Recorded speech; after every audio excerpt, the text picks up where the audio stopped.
خداوند کے عظیم جلالی قادر اور مقدس نام میں آپ سب کی سلامتی چاہتا ہوں. میں نیل واشنگٹن آپ کی خدمت میں حاضر ہوں. اے میرے عزیزو، آج کا ٹاپک ہے the demon tax position of you in stages. تو اے میرے عزیزو، آج ہم خاص ایک ٹاپک پر بات کرنے کو ہیں، اور وہ ہے کہ جو بدرو گرفتہ شخص ہوتا ہے وہ کن مراحل سے گزر کر جو ہے، کن سٹیجز سے گزر کر جو ہے وہ بدرو گرفتہ ہوتا ہے، یا اس کے سٹیجز کیا ہیں. یعنی ایک شخص جو ہے وہ پوزیسڈ ہے، وہ بدرو گرفتہ ہے، بدرو کے قبضہ میں ہے. تو اس سے پہلے کہ وہ پوزیسڈ ہو، تو پوزیشن سے پہلے وہ کن ایسے مراحل سے گزرتا ہے کہ بدرو جو ہے وہ بڑی آسانی کے ساتھ جو ہے اس پر اپنا قبضہ کر لیتی ہے، یا اس کی روح کو اپنی گرفت میں لے لیتی ہے، یا اس کو استعمال کر سکتی ہے. اور وہ مکمل طور پر جو ہے وہ ایک بدرو گرفتہ شخص کہلاتا ہے، اور بدرو کے ہاتھوں کے اندر جو ہے وہ چلا جاتا ہے. تو اے میرے عزیزو، آج ہم ان مراحل کو دیکھیں گے، اور ان مراحل کو جاننا جو ہے وہ آج بہت سے مسیحی بھائیوں کے لیے بہت ضروری ہے، کیونکہ بعض اوقات آپ ان تمام مراحل سے جب گزرتے ہیں، اور جب آپ ان تمام مراحل کو طے کرتے ہیں، تو آپ بالکل اس بات سے انجان ہوتے ہیں کہ آپ آہستہ آہستہ جو ہے آپ اس مقام کے جانب بڑھ رہے ہیں کہ بدروہیں جو ہیں وہ مکمل طور پر جو ہیں وہ آپ پر قبضہ کر سکتی ہیں، آپ کو اپنی گرفت میں لے سکتی ہیں، اور آپ کسی بھی بدرو کے لیے جو ہے وہ بڑا ہی ایک آسان شکار بن جاتے ہیں. تو میرے عزیزو، پہلی جو سٹیج ہے وہ ہے آپریشن. جب بھی کوئی شخص کو کوئی صدمہ پہنچتا ہے، اس کے ساتھ کوئی دھوکہ ہوتا ہے، اس کے جذبات کو ٹھیس پہنچتی ہے، وہ مایوس ہوتا ہے، وہ پریشان ہو جاتا ہے، وہ مایوس ہو جاتا ہے، وہ دن رات جو ہے وہ اپنے ساتھ ہونے والے کسی بھی واقعہ سے جو ہے وہ ڈسہارڈ ہو جاتا ہے، وہ دن رات اسی کے متعلق سوچتا رہتا ہے، وہ ڈپریشن میں چلا جاتا ہے. تو اے میرے عزیزو، یہ پہلا مرحلہ ہے، یہ پہلی سٹیج ہے کہ جب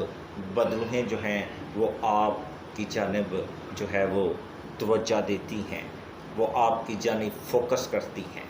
اور جب آپ اس سٹیج یعنی آپریشن سے گزرتے ہیں، آپ اس مرحلے سے گزرتے ہیں، تو اسی وقت جو ہے آپ کے لیے جو ہے ایک رخنہ تیار ہو جاتا ہے، ایک ایسی سپیس بن جاتی ہے، ایک ڈارک سرکل جو ہے وہ بن جاتا ہے، جو کہ بدروحوں کے لیے جو ہے وہ ایک ڈور کا کام کرتا ہے، ایک دروازے کا کام کرتا ہے. تو اے میرے عزیزو، دوسری جو سٹیج ہے، سیکنڈ سٹیج جو ہے، جو دوسرا مرحلہ ہے، اس میں جب کوئی شخص جنون کی حد تک جو ہے وہ کسی تھاٹ کے پیچھے، کسی بھی ایسے واقعہ کے پیچھے جو ہے وہ جنون کی حد تک چلا جاتا ہے، جس کو لے کر وہ بہت زیادہ جذباتی جو ہے وہ ہو جاتا ہے، تو تب جا کر جو ہے وہ بہت سی بدروحوں کے لیے جو ہے وہ اپنے راستے کو جو ہے وہ ہموار کرتا ہے. خواہ اس کے جنون، اس کے ساتھ آنے والے کسی بھی واقعہ کو لے کر ہو، یا کسی بھی چیز کے متعلق جو ہے، کسی واقعہ کو لے کر، یا کسی بھی تھاٹ کو لے کر کچھ بھی ہو سکتا ہے. جب وہ جنون کی حد تک جو ہے وہ چلا جاتا ہے، تو وہ بدروحوں کے لیے جو ہے وہ راستے کو ہموار کرتا ہے. اور اسی طرح تیسرا جو مرحلہ ہے، جو تھرڈ سٹیج ہے، وہ ہے بیک سیشن. جو شخص آپریشن کے بعد obsession اور پھر بیک سیشن کے مرحلے میں پہنچتا ہے، تو یہاں پر وہ اپنے جو تھاٹس ہوتے ہیں، جو اس کے آپریشنس ہوتے ہیں، ان کے پیچھے وہ جو ہے وہ obsession یعنی بہت زیادہ جذباتی اور جنون کی حد تک چلا جاتا ہے۔ اور تھرڈ سٹیج جو بیک سیشن ہے، اس کے اندر جو ہے وہ اپنی اس سوچ کو لے کر، اس واقعہ کو لے کر، جس کو لے کر وہ انتہائی جنون کے اندر وہ جذباتی طور پر جو ہے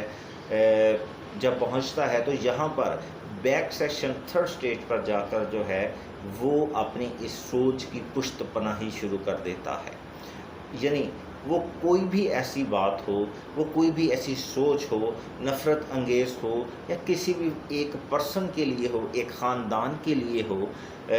یا اس کے اپنے متعلق ہو، یا کسی چیز کو بھی لے کر جو ہے وہ اپنی اس سوچ کی پشت پناہی کرتا ہے۔ وہ ہمیشہ وہ سوچ جو جنون کی حد تک جو ہے اس کے اندر موجود ہوتی ہے، کسی بھی واقعہ کو لے کر، تھنکنگ اور تھاٹ کو لے کر، کسی بھی خاص حصے کی میموری کو لے کر، اس میں وہ سوچ جو پائی جاتی ہے، وہی سوچ جو ہے وہ اس کے آگے ایک پرسنالٹی کے طور پر جو ہے ایک سامنے آتی ہے، اور اس کے بعد جو ہے وہ ہر موقع پر، ہر جگہ پر جو ہے اکیلے میں بھی اور کسی گروہ میں بھی یا کسی بھی جگہ پر جو ہے وہ اپنی اس سوچ کو جو ہے وہ پرموٹ کرتا ہے، اور یہی کرتا ہے یا یہی ثابت کرنے کی کوشش کرتا ہے کہ یہ تمام چیزیں جو اس کے ساتھ پیش آ رہی ہیں، یا اس کے رویے میں یا اس کی باتوں میں کی صورت میں جو موجود ہیں، وہ بالکل درست ہیں، اور وہ پراپر طریقے سے جو ہے مکمل طور پر جو ہے وہ اپنی اس تھاٹ کو، اپنے ان جذبات کو جو ہے ان کی پشت پناہی کرتا ہے۔ اور اس کے بعد فورتھ سٹیج ہوتی ہے انفیکشن کی یا انفیسٹیشن کی۔ یہ گویا ایسے ہی ہے جیسے آپ کو کوئی ڈیزیز ہو جائے، کوئی ایسی بیماری ہو جائے، یعنی آپ بیمار ہو جائیں، آپ کو کوئی انفیکشن ہو جائے، تو اس سٹیج کے اندر جو ہے جو آپ کی میموری جو ہے اس کے اندر جو بھی آپ کی سوچ ہے، اس کو لے کر جب آپ بہت زیادہ جنون میں آ جاتے ہیں، اور بعد میں اسی تمام چیزوں کو آپ ان کی پشت پناہی بھی کرتے ہیں، تو اس کے بعد آپ اس سوچ سے، آپ ان تمام تھاٹس سے، آپ اس کسی ایک خاص واقعہ سے یا واقعات سے جو ہے آپ انفیکٹڈ ہو جاتے ہیں۔ آپ کے اندر ایک ایسا احساس جو ہے وہ جنم لیتا ہے کہ آپ اندر ہی اندر جلنا شروع ہو جاتے ہیں، آپ اگریسو موڈ کے اندر چلے جاتے ہیں، آپ اندر ہی اندر، آپ کے اندر جو ہے وہ بے چینی جو ہے وہ ایک انفیکشن کی طرح جو ہے آپ کے اندر کام کرتی ہے، ایک ڈیزیز کی طرح جو ہے وہ آپ کے اندر ورک کرنا شروع کر دیتی ہے۔ تو فورتھ سٹیج کے اندر جو ہے آپ کے اندر تلخی اور بے چینی جو ہے اس کا جو ہے اس کے سمٹمز جو ہیں وہ ظاہر ہونا شروع ہو جاتے ہیں۔ اور اس کے بعد آخری جو سٹیج ہوتی ہے وہ ہے پوزیشن۔ اب مکمل طور پر جو ہے وہ پوزیسڈ ہو جاتے ہیں، مکمل طور پر آپ ایک آسان شکار ہو جاتے ہیں کہ بدروح جو ہے وہ آپ کے اندر داخل ہو سکے اور مکمل طور پر جو ہے آپ کو اپنے کنٹرول میں لے لے، اور آپ جو ہیں مکمل طور پر جو ہے بدروح گرفتہ ہو جاتے ہیں۔ اور یاد رکھیں، یہ جو آخری اور پانچویں سٹیج ہے پوزیشن، یہ وہ سٹیج ہے جس کے اندر آپ بدروح گرفتہ کہلاتے ہیں، جبکہ اس سے پہلے جو 4 سٹیجز ہیں وہ اصل میں وہ مراحل ہیں جو کہ آپ کو پوزیشن تک لے آتے ہیں، یعنی آپریشن، آبسیشن، بیک سیشن اور انفیکشن، یہ 4 سٹیجز ہیں جس کے اندر جو ہے آپ بدروح کے قبضہ کے اندر جو ہے آ کر ان تمام چیزوں کے اندر بڑھتے ہی چلے جاتے ہیں اور پھر جا کر آپ مکمل طور پر 5th سٹیج پر آ کر جو ہے آپ مکمل طور پر ایک بدرو گرفتہ شخص کہلاتے ہیں۔ تو ہے میرے عزیزو، یہاں پر ایک اور اہم بات آپ کے سامنے رکھنا چاہتا ہوں کہ جہاں پر جتنے بھی میں نے آج مراحل آپ کو بتائے پوزیشن تک، یہ سارے کسی بھی ایک فرد کو لے کر اس کے اندر یہ وہ سٹیجز ہیں جو اس کے اندر رونما ہوتی ہیں اور ظاہر ہوتی ہیں۔ یہی سٹیجز جو ہیں، یہی جو مراحل ہیں پوزیشن تک، یہ ایکسٹرنل طور پر مختلف صورت میں ظاہر ہوتے ہیں، اور اگر کبھی موقع ملا تو میں ضرور جو ہے آپ کے سامنے وہ بیان کروں گا۔ God bless you.